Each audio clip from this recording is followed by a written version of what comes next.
Sparks that I don't remember. Hold and let it shine. Fixing stars to fade away. Fixing stars to fade away. Fixing stars to fade away.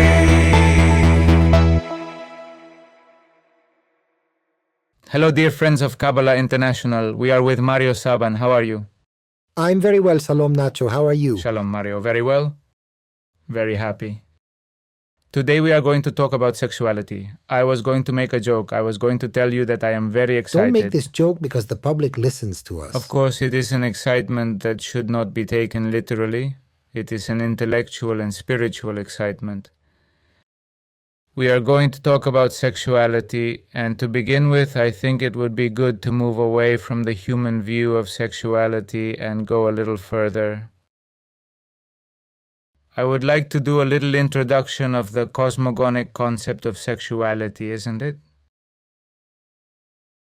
What Moshe Idel talked about, the autoeroticism of the Creator, right?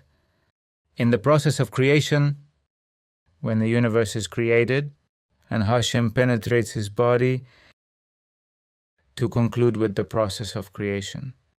Totally. In Kabbalah, we understand sexuality, as you were saying, both at the cosmogonic level and at the individual level. On the cosmogonic level, we talk about the feminine and masculine being in a state of constant balance to create this system, which in the Zohar is referred to in literal terms as copulation.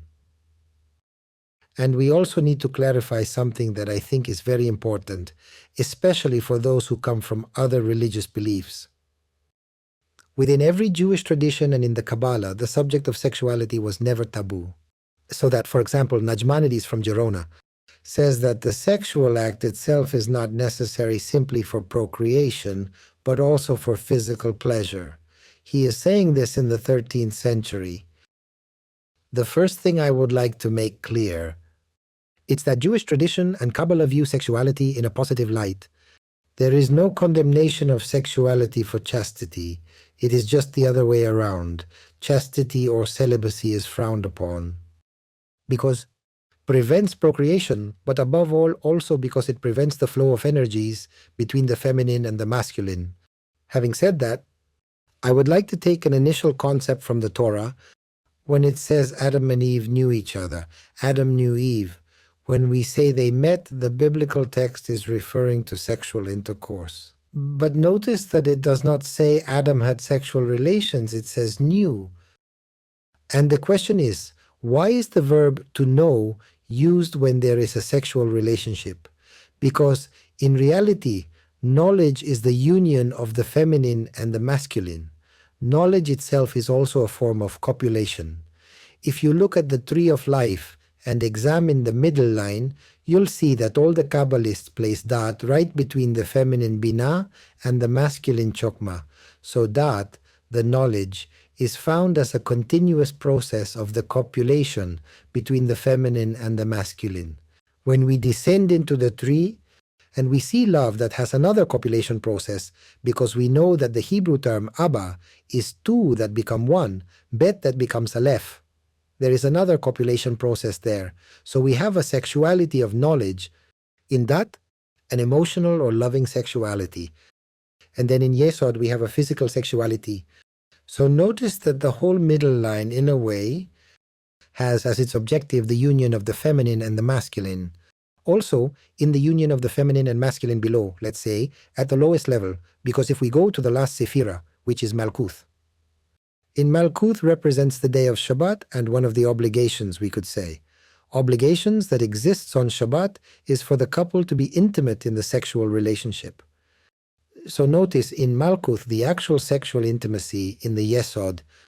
We also have there the couple, in the Tiferei, the love, and in Dat, the knowledge of which the Torah speaks. As we already said, Adam and Eve met.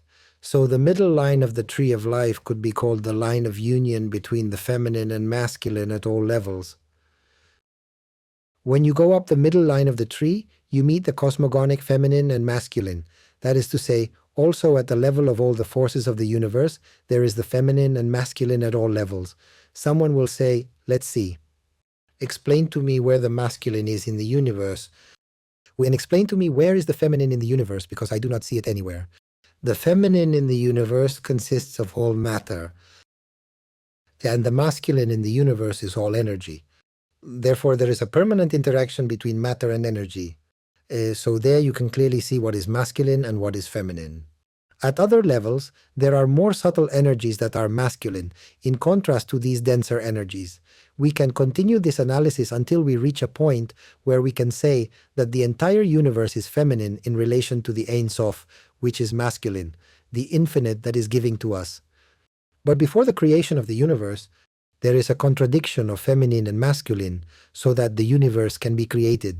There is a clash of vibrations within the infinite itself. It means that infinity itself has within it the masculine and the feminine. And notice that the archangel Metatron, who is the symbol of the complete unity in the universe of Beriah, we have him at the highest of the universe of Beriah, indicator of the universe of Beriah. Tradition says that when the angel Metatron looks at you, from one side appears as a man, and from the other side appears as a woman.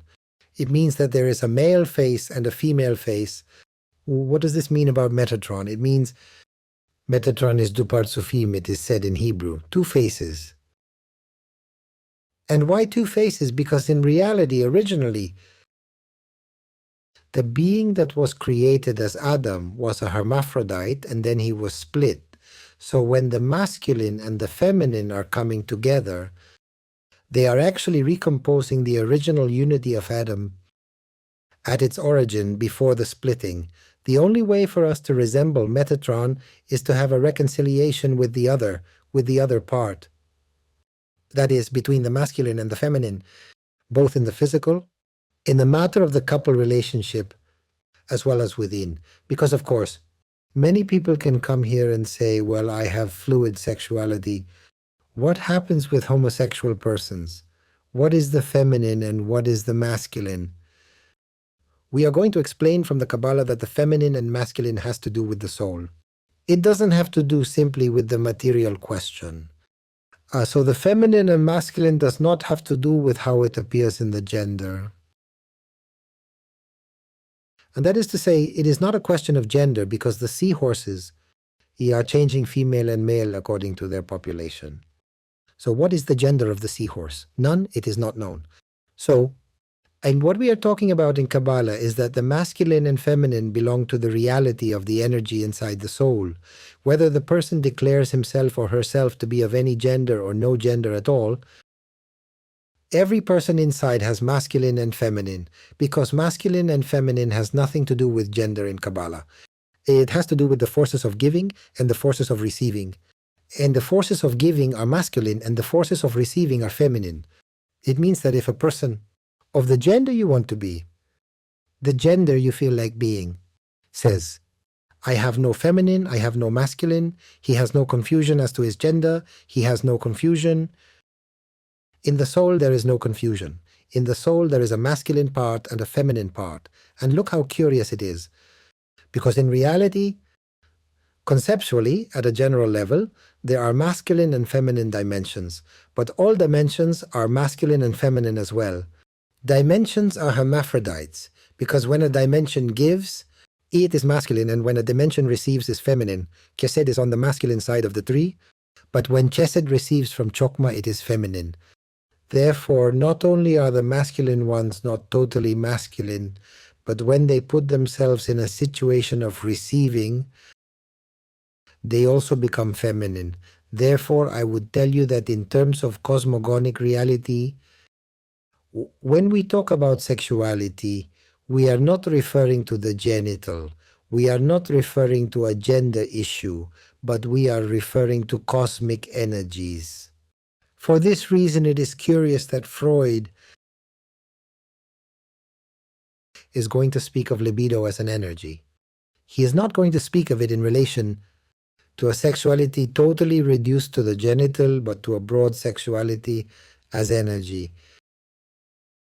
Perhaps Jung saw this energy much better as a cosmogonic energy. The one who could see it more cosmogonically was Jung. More complete. But whether you call it libido or whether you call it archetypal force, as Jung might call it, we know that all of reality is a male and female energy that is permanently exchanging and interacting. Therefore, all sexual revelations at the physical level now, beyond how they can be produced, I do not want to enter into moral evaluation, because Kabbalah makes a physical analysis of reality. It does not make moral evaluations. We leave that to religion. That makes moral evaluations. We from Kabbalah see the physical reality as it is. In the physical reality, everything that moves in a union, whatever it is, there is an exchange of information, and you have to look at it from the point of view of the soul. In relation to what you mentioned about the exchange of energetic flow, I was thinking about what happens when these exchanges, from both a cosmogonic perspective and a material one, are interrupted or repressed. An imbalance occurs. Of course, when you are denying a dimension, an imbalance occurs. You cannot deny a reality of nature. You cannot deny that there is something in nature that makes you have to act. That is to say, there is an animal nature in the human being that has to do with biology. I cannot deny and say that thirst is psychological, thirst is biological, and I need to drink water because I am thirsty, and that is biological. So if I refuse to drink, I am facing a problem that I am going against nature, and sexuality has to do with nature. And if you deny it and go against nature, nature will give it back to you. It will give it back to you badly, because that energy is going to be channeled somewhere, and if it is not channeled correctly where it has to go, it will end up creating some kind of imbalances and evil in other dimensions.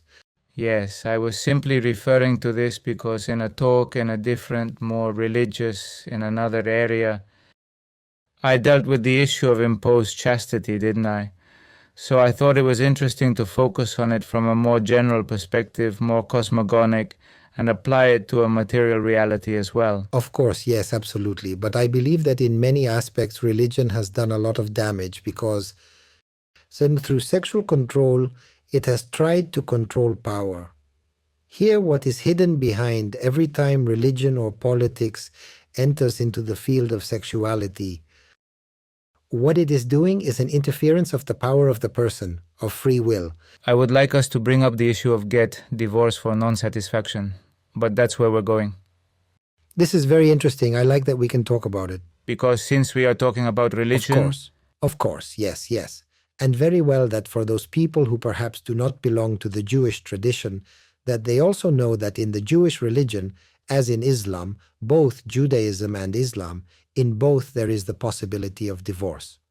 That is to say, the possibility of one of the causes that the woman can allege, or that the man can allege, can either of the two, they are in equal conditions, alleges the lack of sexual satisfaction.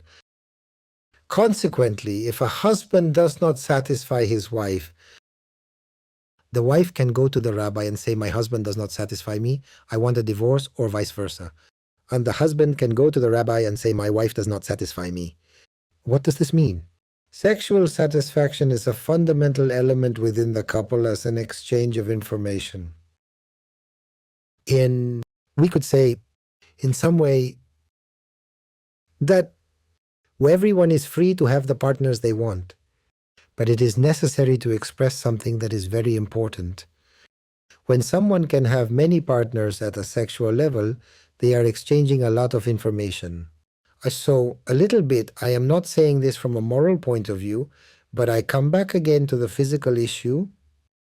You have to see with whom you exchange information, but that not only happens on a sexual level, it happens at work, with whom you are working. In other words, in the end, we are an information bank. If that information bank is an information bank that is quite balanced, you are going to live very well with someone who is balanced, but with someone who is unbalanced, you are going to start receiving the kind of unbalanced information. Well, that is why it is also interesting to make it coincide with the fact that the typology of the sexual relationship is related to the intention with which the sexual relationship is practiced with the level of consciousness.